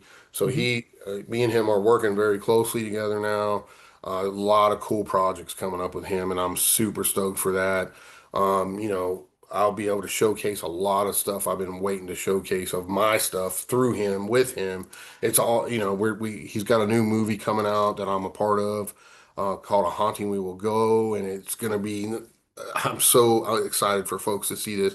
It takes us back to our early days as kids, how we all loved Halloween, and it covers so many different things, and it's a 2 hour full feature movie, and it'll be released it's gonna, there'll be some movie theater releases. It's gonna be worldwide, 25 streamers at least, and on Discovery UK, Canada, and Italy. I mean, it's going to be worldwide. It's going to be something really special. And this guy is a master filmmaker. Let me tell you, he is good. And he's just like us. He's an investigator, but his primary thing is he's a filmmaker, and he invests. The guy does phenomenal research on his stuff. He goes deep, and he's blown me away. And he asked me to be a part of this Haunting We Will Go. It's his project, and I'm honored to be a part of it. And after I've worked with him and we became fast friends, man, it's like we grew up together or something. It's bizarre. But I've been waiting for this opportunity. I turned down some shows, got screwed over on some situations with Hollywood. Hollywood's dying. The ghost shows are going bye-bye. Hmm. This is going to be something far much, real and better than we've ever seen out there. And I'm honored to be a part of it. And I'm going to be working on numerous projects with him. So, this guy's got a lot of great stuff. We're already going into film in November for the next couple of projects. So, what he's doing is going to be phenomenal. Right on. He was actually screwed over in Hollywood too. There's a long story behind that, but I'll let him tell his story. But he does not like those people, man. I bet. Bet. And he calls himself he calls himself how does he word it? A guerrilla filmmaker. So, and That's a he's good way to very be good at looking. what he does. Yeah, yeah. And he shows the real stuff in the human side of things, which I love. Yeah. And that's these ghost shows on TV. I've been, like I said, I've been a part of them. They screw things up. They over dramatize stuff. They try to make it scarier when it doesn't need to be scary. It was scary enough when you live through it. I mean, uh, and he's gonna, it's the real deal. So I'm super excited to be working with him. And I've worked with a lot of charlatans over the years, and a lot of users and abusers and coattail riders and haters, and it, all of it. But hey, man, I'm just here doing my thing. I don't care what anybody else is doing. I'm Right doing on. what I do and how I do it. Right on. All right. Before we go today, I want to tell people about the fact that you've now taken some of your paranormal poetry, you've taken and put it to Yes. music. And this music isn't just, a lot of people say, oh, yeah, I've got music out there. And then you listen to it and you go, oh, God, yeah, you've got music out there. Yeah, yeah. Heard a lot of people go, oh, no, but I've got music that, involves the paranormal. And then you listen to it and you go, oh, God, yeah, you've got music that involves the paranormal. And then you kind of shirk at it. I took a listen to this stuff, folks, and it is really good. Um, I'm glad but you like it. Thank you. yeah, yeah. Well, it never started, the poetry never started as to be released to the public. It was something I was doing for myself, kind of like a self-healing journey. And I just wanted to try my hand at it. And some of it is about me, my experiences. Some of it's just made up stuff, about various supernatural, cryptid, whatever, and it turned into this 3 year, 3.5 year project because I started writing the first ones, and then I let Jen read them. She's like, Dave, these are really good. You need to do this. And then I'm like, I don't know. Some of this stuff's pretty personal. And she's like, no, and you need to put it out. So I let some other people read it just to see what their take was, and they really enjoyed it. So I said, well, all right, I'll do one and see, and go ahead and put it out there. So what it turned into was 3 volumes of paranormal poems. I call it Paranormal Poems and Ominous Odes by Dave Spinks. So then, as I was writing I've always been very musical. I mean, I grew up on heavy metal, and that's my thing. It was kind of an escape, just like some of this horror. I love horror movies and stuff, and true crime. Because I was in law enforcement, and there's some songs in there about serial killer, and there's a whole thing going on with all this. It just did its own thing. It took its own life. But so I wrote the first volume. And actually, in the first book, in the first CD, there's a real paranormal thing that happened while I was creating the music with Bear when he died. Oh, So it's really crazy, man. Do you want me to tell you about that story real quick? yeah, please. All right, so I finished the first paranormal poem book on a Friday. Bear died on Monday, the following Monday. And I had plans to write a poem on the volume 2 about Octagon Hall and him anyway. And Okay. when that happened, like I was very distraught, of course, and upset. I've known this guy for 25 years.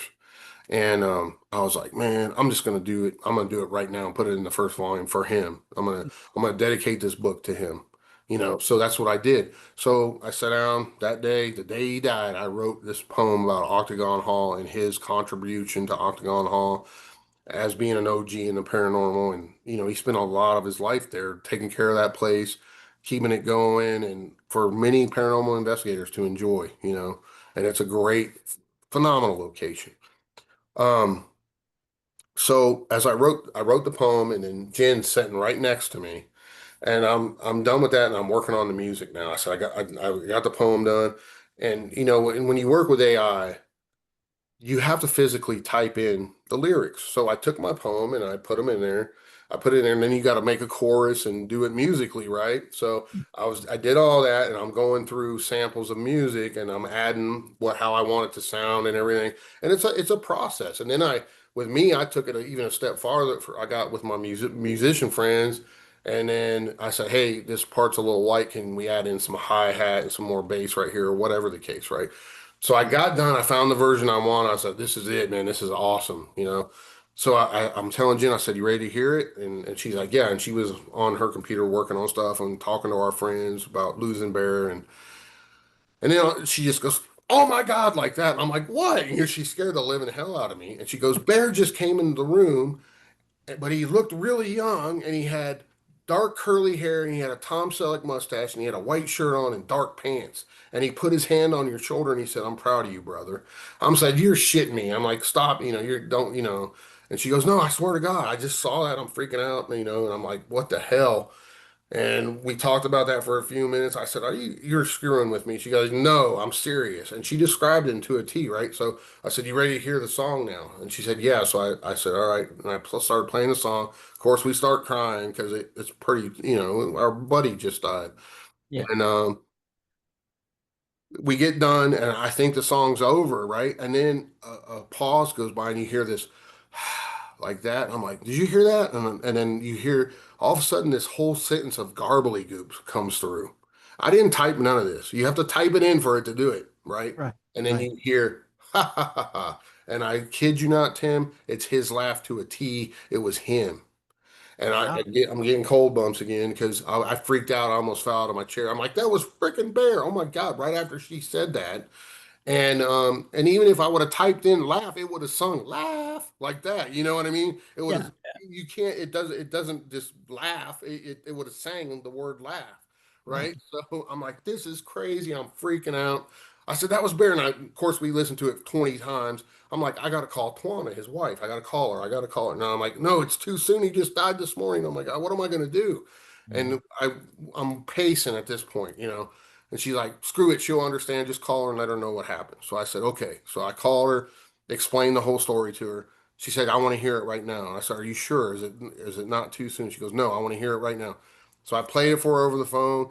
It was her, one of our good friends, and her son, their son, played it, and they're like, oh my God, that's definitely Bear. No doubt about it. It's him.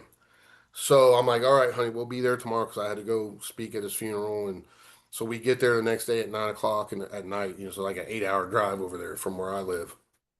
And it's her, their son, another one of our good friends, and Beth, his adopted daughter, our friend, a good friend of ours.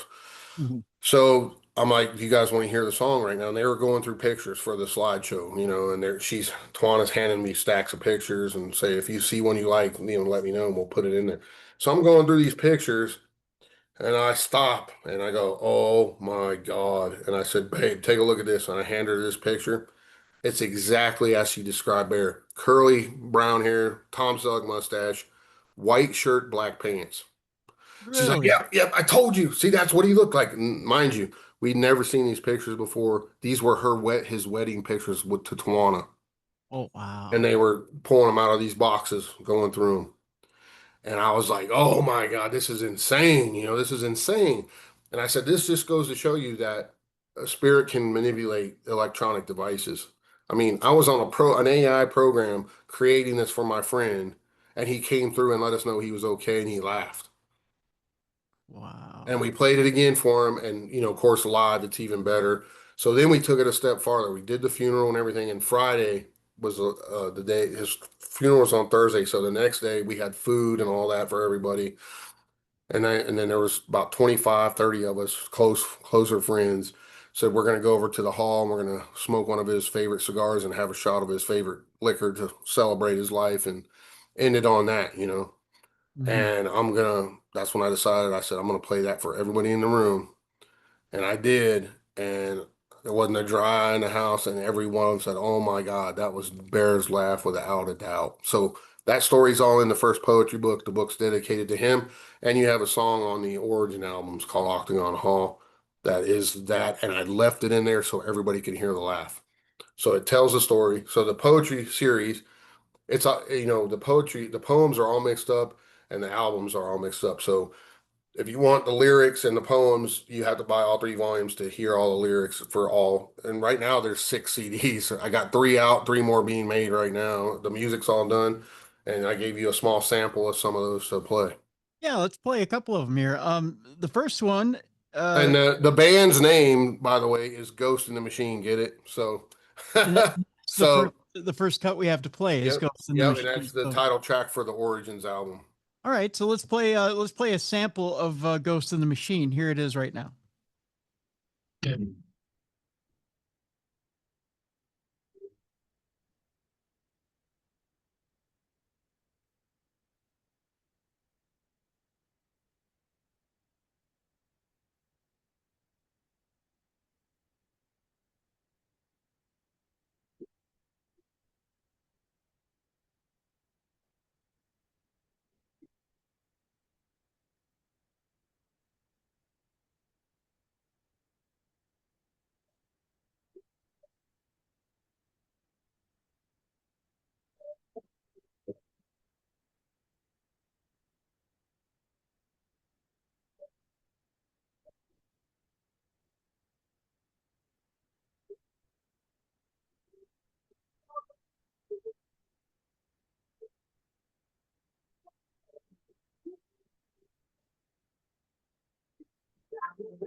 So I got to ask you, Dave. Now you said okay, so your influence obviously it's rock, or metal. Who are your influences? I got to know growing up who Kiss. Okay. Kiss was the first album I ever got. I was 10 years old and it was Kiss Alive. Okay. And I grew up on Kiss and then of course morphed into Van Halen, Ted Nugent, everybody else all those years. I mean, I just love that music. It was a special time and it was an escapism for me, for various reasons. But yeah, my mom actually bought me that album. My mom was a big music person. She loved the Beatles and all kinds of music. I don't just like. I mean, I like country and I like folk music and everything else. But I mean, that's what I grew up on was Kiss and Iron Maiden and all the metal groups from the '80s. I mean, Ted Nugent and so many more. I mean, tons of them. But yeah, that's what inspired me. And I never started out to do it like that. It just kind of happened because when I was writing the poems, I'd be humming a music. I realized I'm humming a music tune in my head Hmm. because a poem is essentially a song too. I mean, it's the same thing.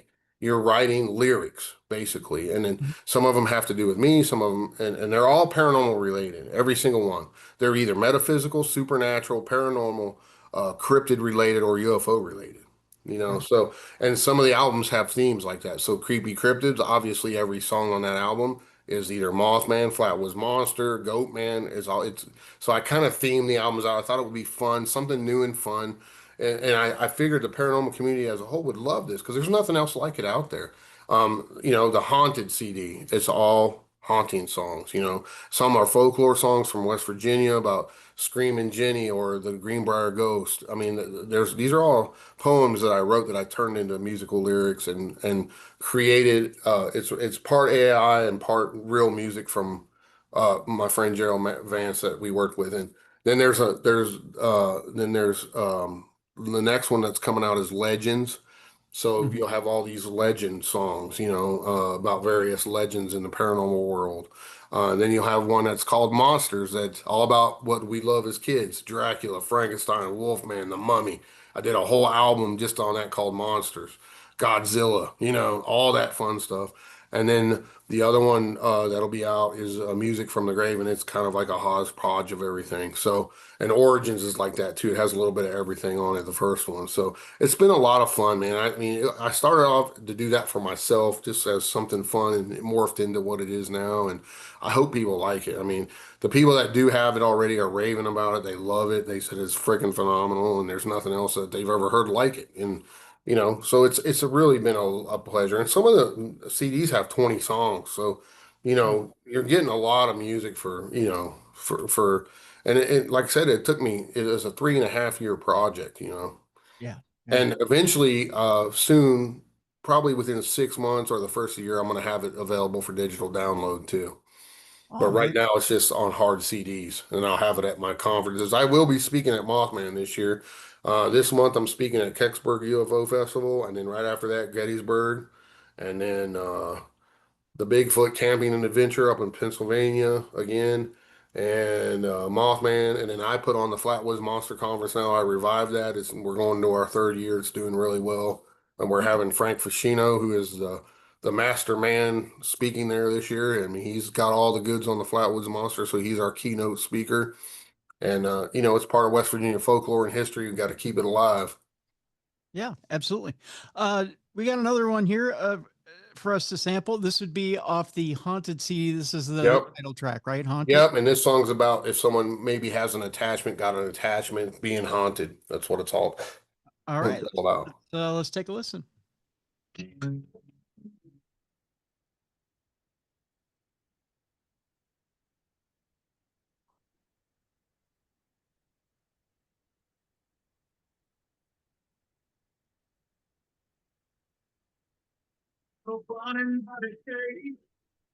be very surreal, makes you feel insane. Strange apparitions dance in your dreams, lost in madness, nothing's as it seems. Every corner hides a ghostly stare, waking up frightened when I see them there. Yeah, I'm haunted. Haunted in the day, spirits slowly getting my way. It's a terrible thing, can't find any things. I'm searching for the main but it never seems to cease. Yeah, haunted in the night, haunted in the day. Breaking through the darkness, I just wanted to fade away, away. Seriously, emotions linger on like a never-ending song. Every note I Catchy. Telling you. You like it? I love it. Love it. Yeah. It's very catchy. And it's that one is particularly timeless. So Yeah. Yep. most definitely. Let's play one more before we head out today. This is also, I believe, the title track from Creepy Cryptids, right? Creepy cryptids. Yep. And it covers, the big cryptids, as we say, Bigfoot, Goat Man, and some of the bigger ones. And it's got a little bit of all of them in there. Okay. Let's take a listen. Here it is. Creepy Cryptids.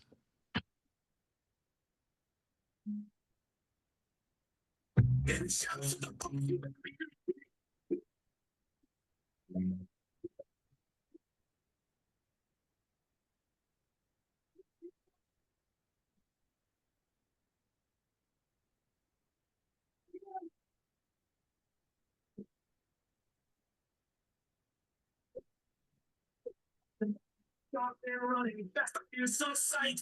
Eyes glowing bright, it's a fear that won't fade. Haunting your dreams, you'll never escape. Creepy cryptid stuck in a mountain, hiding in the shadow, but mystery expands. Stories of monsters and legend they saw, horrifying tales that we can't ignore.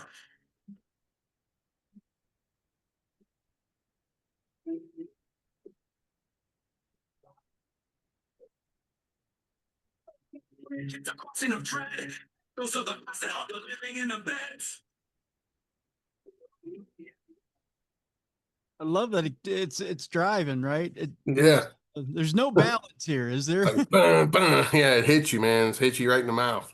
Right in the mouth. I haven't heard a Yep. ballad yet. Is there any ballads? Yes, there is. There Yes. is. Okay. Okay. Greenbrier Ghost, and there's several of them Okay. that will be coming out. And there's, I did one about Foxhole Farms, the Herb Baumeister serial killer. Oh, That's okay. that's a pretty tear-jerking song, and I did that for the victims, and it's pretty heavy. And there's one called Forever Friends about kids that have been killed and they never find their bodies, that type of thing. Oh my God. So there it covers a whole broad spectrum of paranormal. And in the Forever Friends one, the kid's best friend, he's seeing his friend come to him in his dreams and at his grave, saying, he wants someone to find his body so he can go rest in peace. So and there's, there's something for everybody in this music. It's not just, there's a couple of songs that are folk type music, the whole Celtic vibe and the piratey stuff. Mhm. And that's about Devil's Triangle. And I cover a huge spectrum of topics in the paranormal in this poetry series and the music. So Very it was nice. something fun and different, and Yeah. you can't be serious in this stuff all the time. You have to have some fun with it.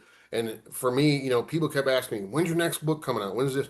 And my last book that came out before all this was the Dogman, West Virginia Dogman book, Yes. Yeah. and uh, I needed to take a break for a while, and I was doing this for my own personal health and everything, just writing, having fun with it, and then it turned into something that I never intended it to. It was, I've been working on my second volume of West Virginia Hauntings and volume 2 and 3 for that, so that's about to come out later. But we got 3 poetry books coming out, and something totally different from me. I'm the guy that did the Cryptid cookbook, and it sells like hotcakes, Yep. Cooking with Cryptids by Dave Spinks, Yep. and I love to do other things too, and this is just something that I could relate to the paranormal and had a lot of fun with it, and I want to share it with everybody because people are seemingly really enjoying it, and I want to share that with folks. Absolutely. And so they can get the CDs right now on your website. Yep, on my website, they're $20, but I think I'm going to drop them to 15 because people don't realize how expensive it is to actually cut a CD. My God, Sure. it's Yeah. outrageous. But Absolutely. to have it done right and mastered and everything, there's a lot of money involved. But Well, the first poetry book will be releasing within the next week or two, and then they're going to follow suit. They're being edited and done graphically right now. They're all done. It's just, it takes a little bit longer to have all that process done. But the music, you know, it once I got all the music done for the first 3 CDs, that flowed really quick. It happened much quicker than I thought. So once we got them mastered and everything, it was just a matter of picking who I wanted to make the CDs and turning it into a physical CD. okay. And we'll have a link to that on the link in the description of this program as Hmm. well. One last question here for you before we leave everybody today, Dave. In the book, you got a hold of John Keel's notes Yes. for the Mothman case. My question to you is, how did you run across them? And again, what the decision to publish them in the book? How did you come to that decision to put them in? Well, it was really bizarre. So, I'm at Mothman Festival every year. I mean, and I speak there when they pick me, we kind of rotate there every couple, 3, 4 years. But we were hanging out after the festival one night, and they have this little joint there that you can go in and have some drinks and play machines. Mhm. And the lady that worked there, she knew who I was, and she came in. She's like, "Hey, Dave," she goes, "I got something you might be interested in." I'm like, "What's that?" And she's like, "Well, my ex-husband, his family was real good friends with John Keel." I was like, "What? That's cool," And I said, "Tell me more." She goes, "Well, we got a divorce and everything years ago, like 20 years ago." And I got an original copy of John Keel's type notes. Would you like to have them? I'm like, yeah. So the only other place that those notes are found is in the Mothman Museum. Jeff's Wow. got the original copy and I've got the other copy. So, I think it was a great opportunity to share, Kill's writing. And I mean, you've seen them and they're in the book, Yeah. man. Yeah.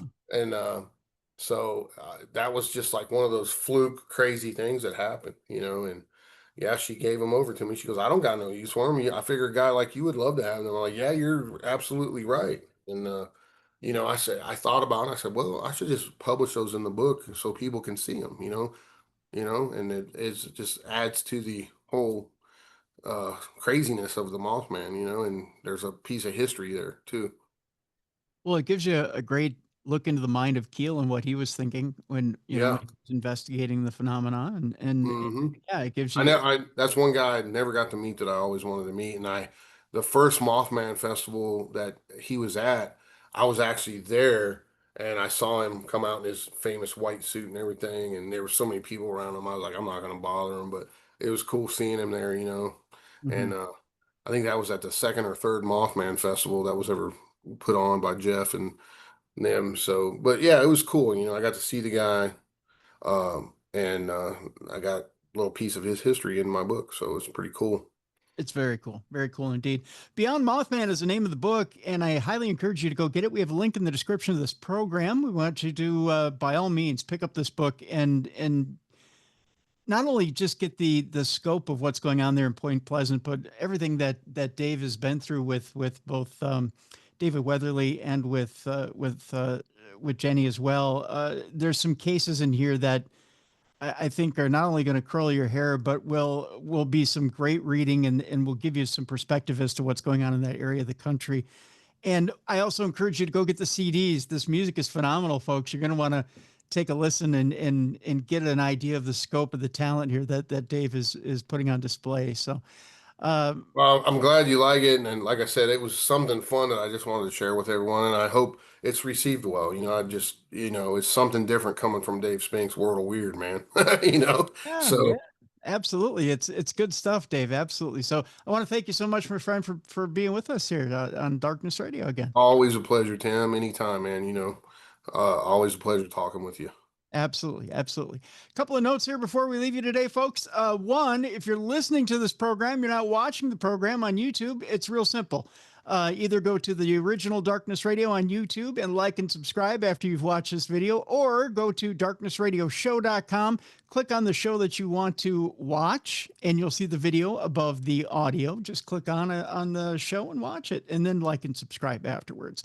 To the Darkness Radio Apple app is up and available right now. If you don't have it on your device, by all means, download it and use it. Or if you have it on your phone, it's available to upgrade right now. Do that as well. 3, go to the events page on darknessradioshow.com. We got a couple of events right now that we want you to check out. First one is the Potographs for Pooches event, August 1st and 2nd. At the Palmer House Hotel. It's myself, Tim and Lauren Miley, and Scotty Rorick. We're raising money for the animal shelter in St. Cloud. It's a pet project of mine, and we want to raise money for those animals there. Make sure you come out, get your tickets. They're going quick. They'll be gone here relatively shortly, and the rooms as well at the Palmer House Hotel. It makes a great gift for somebody this summer. Make sure you go get those tickets right away. Those are going to go quickly. Second, Dacre Stoker is taking people to Romania in October. Imagine Halloween at Dracula's castle. There's a special code right now, $100 off for Darkness Radio listeners. Go to Darkness Radio events or darknessradioshow.com in the events tab. You can spread it over 10 payments. So imagine Halloween at Dracula's castle with Dacre Stoker, the great grandson of Dracula, or the author of Dracula himself, Bram Stoker. So again, I'm going to just emphasize this. Go to darknessradioshow.com, the events tab. Click on that link. It'll take you to Mysterious Universe Tours. And you can check that out there for yourself. I think that's going to do it for this week. I just want to remind you guys that we're upon the weekend. It's a summer weekend. It's going to be a great weekend, a wonderful weekend to get out and enjoy things. But I want to remind you to take someone who is disabled or maybe even elderly who can't get out of the house with you. If you're going to go out on the lake and enjoy, go to the beach and enjoy, or maybe even just get out of the house and enjoy, bring somebody with you who is disabled or elderly who maybe can't get out of the house and enjoy. Take them out on a picnic with you. Take somebody who is maybe can't get out of the house and enjoy with you, and help them experience life. Be a light in someone's darkness this weekend. Just a little favor from your buddies here at Darkness Radio. We ask you and encourage you to do that. All right, we're out of here for the weekend. But before we go, we got one last gift for you from our buddy Dave Spinks. This is a brand new Darkness Radio theme. Here it is. Have a great weekend, everybody. For Mally Fox, for Jessica Freeberg, for Beer City Bruiser, I'm Tim Dennis. Enjoy this brand new theme from Dave Spinks. Have a great weekend, everybody. We'll see you later, and we'll see you next week for the best in paranormal podcasting. This is Darkness Radio. Whispers in the silence, shadows in the night. Tim Dennis leads the way, revealing hidden sights. Tune into the unknown, where fears take flight. In the realm of Darkness Radio, we embrace the fright. Through the speakers, voices echo, haunting tales unfold. Monsters lurking just beneath the stories boldly told. Sharing stories and angels ancient secrets guiding us through the mist. With every chilling story, there's a truth we can't resist. Ghosts of the past, they come alive in sound. From UFOs to hauntings, ancient legends, and mysteries all around. In the darkness we dive deeper.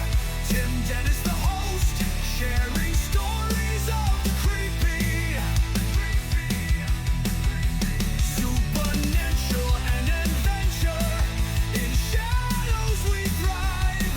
On Darkness Radio, we're alive. Aliens in the ether, secrets in the stars. With every pulse of energy, they're never that far. Tim's voice, the beacon, cutting through the haze. Experts, experiencers in a supernatural craze. Chasing unknown entities that dwell beyond the veil. Through dimensions unseen, we follow their trail. Eerie vibrations, the air thick with dread. In the heart of the dark where the stories are fed. An expedition into terror where shadows scream. We're bound for the unknown, exploring the dream. In the darkness we dive deeper. Timdennis the host, sharing stories of the creepy, supernatural and adventure. In shadows we thrive. On Darkness Radio, we're alive. Feel the chill in your bones as the tales start to twist. Reality bends in a paradoxical mist. Demonic whispers and echoes of pain. In the silence we hear them call out our name. Tim's revelations, they pierce through our core. Fears left unspoken, a spectral uproar.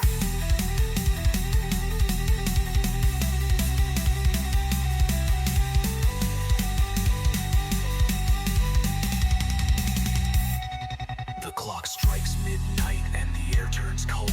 Every secret shared, a new adventure unfolds. From the graveyard shadows to haunted old halls, Tim's voice captures it all as the darkness enthralls. Every tale told, a hidden truth to be found. In the darkest of realms where mysteries abound.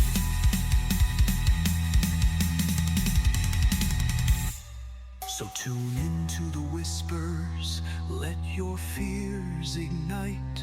In the shadows of the night, we find our light.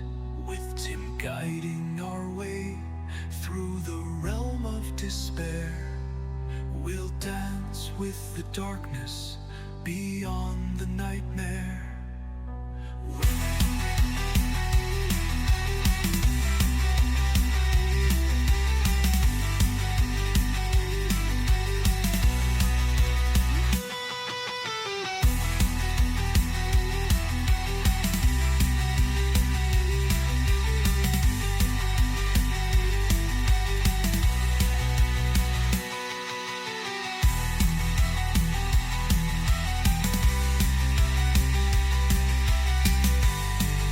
For more audio and video archives of the show, intriguing content, and cool swag, check out darknessradioshow.com. The executive producer of Darkness Radio is Troy Palmer. If you enjoyed today's program, make sure you like and subscribe. Thank you for watching. Have a great weekend. And remember to go out and be a light in someone's darkness this weekend.